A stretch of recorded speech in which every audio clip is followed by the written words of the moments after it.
Saya kira ini suatu hal yang wajar tetapi tidak boleh dibiarkan gitu loh. Ya.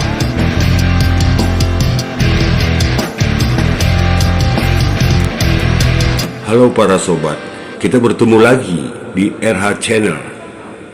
Salam sehat dan merdeka.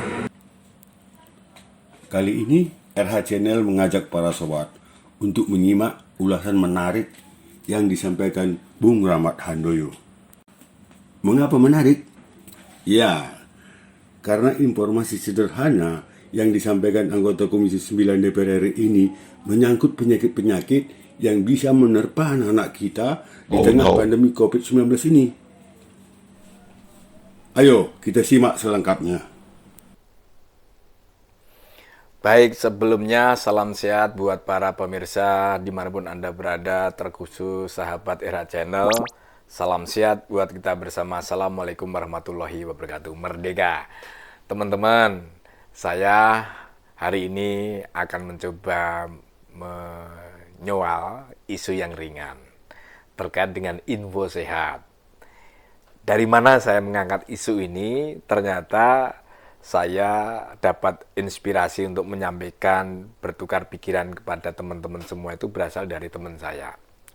Teman saya itu seumuran saya ya, anaknya beberapa waktu lalu sakit di rumah sakit, divonis sakit gula.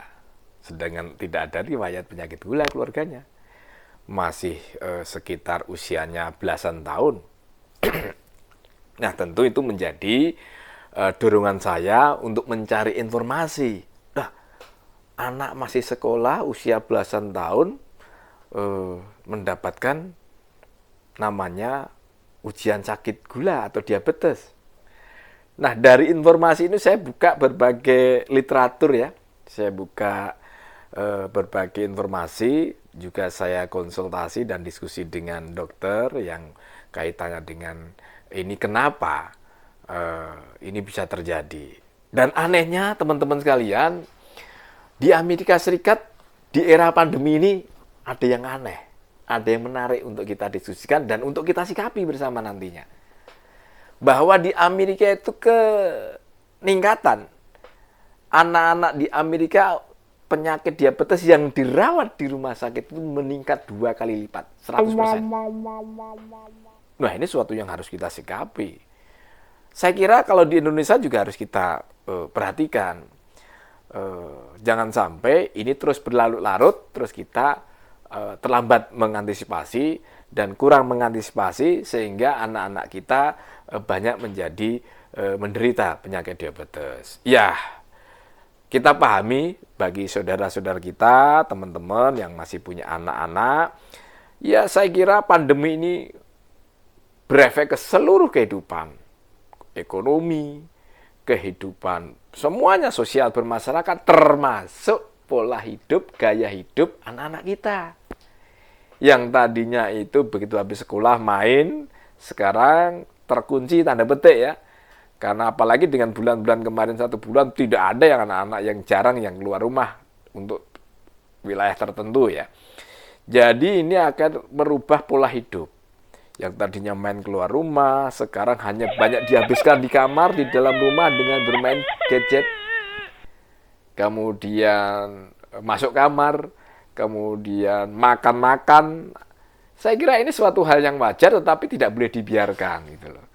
Ya, nggak usah jauh-jauh yang punya anak tentu karena sebagai orang tua memberikan satu perhatian lebih agar kerasan atau lebih leluasa dan merasa nyaman di rumah, akhirnya orang tua membelikan minum-minuman yang berkaleng, minum-minuman buah yang berkaleng, di stok di kulkas begitu banyak, kemudian aktivitasnya kurang gerak, kurang olahraga. Inilah salah satu berdasarkan informasi dan diskusi dengan yang ahli di bidang kesehatan, terutama dokter yang saya minta informasi, ya itu salah satu sumber pemicu.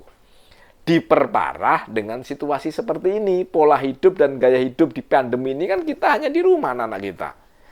Nah, ini yang harus kita waspadai, harus kita sikapi, terutama di Amerika, dan termasuk saya punya case teman saya, anaknya masih belasan tahun, keluarganya tidak ada riwayat penyakit gula, tetapi setiap saat di rumah pandemi ini, keluar masuk hanya di kamar, di dalam rumah, kemudian masuk mengambil minuman di kulkas, minuman yang hasil pabrikan, kemudian mengandung gula tinggi, kurang olahraga, ini salah satu pemicu. Nah, ini untuk itu saya kira menjadi dorongan kita bersama agar forum ini, isu ini saya ingin gunakan untuk edukasi, untuk sosialisasi kepada orang tua.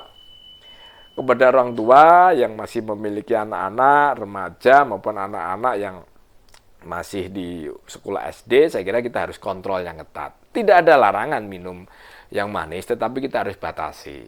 Karena dengan kekurangan gerak, tidak bermain keluar rumah, tidak main bola, yang biasanya main bola, sekarang terkungkung di rumah dengan hanya banyak main gadget. Begitu istirahat, minum lagi, makan lagi. Nah, inilah salah satu pemicunya. Untuk itu, ayo kita selamatkan anak-anak kita, meskipun di era pandemi, salah satu informasi dari kesehatan, saya kira pola makan menjadi salah satu pemicu bisa menyebabkan penyakit diabetes. Pola makan, pola hidup, gaya hidup yang tidak sehat. Ya, karena anak-anak saya kira juga belum paham bagaimana hidup sehat, pola hidup sehat, bagaimana resikonya kalau setiap saat di kulkas kita ada minuman yang siap saji untuk diminum dengan kadar gula yang tinggi. Saya kira juga tidak mengherankan. Ternyata itu terbukti teman saya yang punya anak, berdasarkan informasi dari orang tuanya, ya gimana Mas Rahmat, anak-anak saya keluar rumah tidak ada, masuk kamar, masuk kulkas, minta makanan kepada mamanya, kemudian minta digorengin mamanya gitu. Habis itu masuk ke kamar lagi, main gadget lagi.